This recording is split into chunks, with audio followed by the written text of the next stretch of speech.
Hello everyone, this is the Rohit Mathur और आज मैं बात करने वाला हूँ जो केस आप सर्च करते हो तो इनमें जो चीज़ नंबरिंग होती है इनका क्या मतलब होता है और हमको क्या क्या याद रखना होता है। जब भी हमारे एग्जाम होते हैं ये हमें याद करने में डिफिकल्ट देता है, याद नहीं होता, बोरिंग लगता है।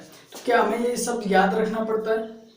तो इसी सब के बारे में आज मैं क्लियर करने वाला हूँ आपके डाउट्स। तो चलिए लेट्स स्टार्ट द वीडियो। जैसे ही आपको पता होगा देश और दुनिया में जो भी घटित होता रहता है उसकी जानकारी आपको मिलती है न्यूज़पेपर के माध्यम से। ठीक वैसे ही हाई कोर्ट और सुप्रीम कोर्ट में न्याय व्यवस्था में जो भी जजमेंट हुआ है, जिस भी केस में जजमेंट हुआ है उसको भी तो लोगों को पता चलना चाहिए कि कौन से केस में क्या डिसीजन आया है और क्यों आया है।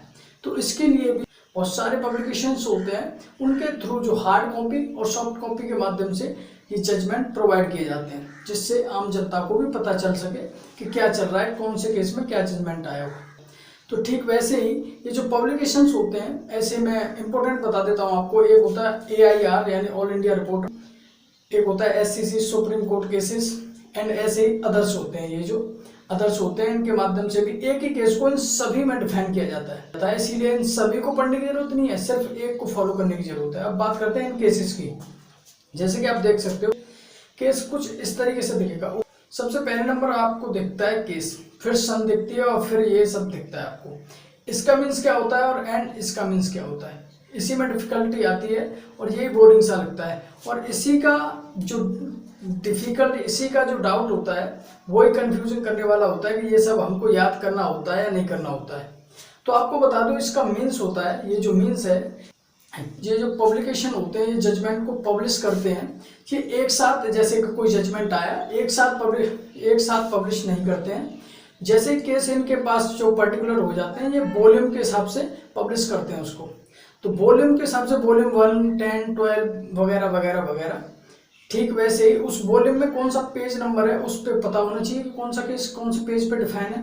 ठीक वैसे ही जैसे कि ये वाला केस है, मैंने अभी बताया था आपको, इसमें ये जो लिखा हुआ है ये है वॉल्यूम नंबर एंड ये है हमारा पेज नंबर एंड ये है हमारा पब्लिकेशन। तो ये तो आपकी समझ में आ गया होगा कि इसका मीन्स क्या होता है। ये केस, ये सन और ये वॉल्यूम नंबर एंड ये पब्लिकेशन एंड ये पेज नंबर। तो ये तो आपकी समझ में आ गया। अब बात करते हैं कि हमको याद क्या क्या करना पड़ता है। मेनली जो आपको याद रखना पड़ता है वो होता है हमारा केस। कुछ इंपॉर्टेंट केसेस भी होते हैं जिनमें आपको सन भी याद रखना पड़ता है। और जैसे कि मैं पहले बता चुका हूँ आपको, ये जो पब्लिकेशन होते हैं एक ही, ये जो केसेस है ये तो आपको सब पब्लिकेशन में मिल जाएगा, इसीलिए पब्लिकेशन को याद करने की कोई जरूरत नहीं है और ना ही वॉल्यूम और ना ही इसके पेज नंबर को याद करने की जरूरत है। तो मेनली आपको केस याद करना है। कुछ इंपॉर्टेंट केसेस होते हैं जैसे केशवानंद भारती वगैरह वगैरह वगैरह, तो उनमें आपको सन भी याद रखनी पड़ती है। ठीक है ना? तो ये डाउट आपको इस वीडियो में क्लियर हो गया होगा। और जो भी फ्रेंड और आपके भाई बहन जो भी लॉ कर रहे हैं या करना चाहते हैं तो उनके साथ ये वीडियो जरूर शेयर करना, ताकि वो भी गलतफहमी में ना जिए, क्योंकि कॉलेज लाइफ में हर किसी को ये नहीं पता होता है, गलती करते हैं, सब कुछ याद करते हैं, फिर लगता है यार कितना कॉम्प्लिकेटेड है। तो समझ रहे हो? ऐसी जेन्युइन जानकारी के लिए चैनल को करना सब्सक्राइब। मिलते हैं नेक्स्ट वीडियो में। Take care, bye bye.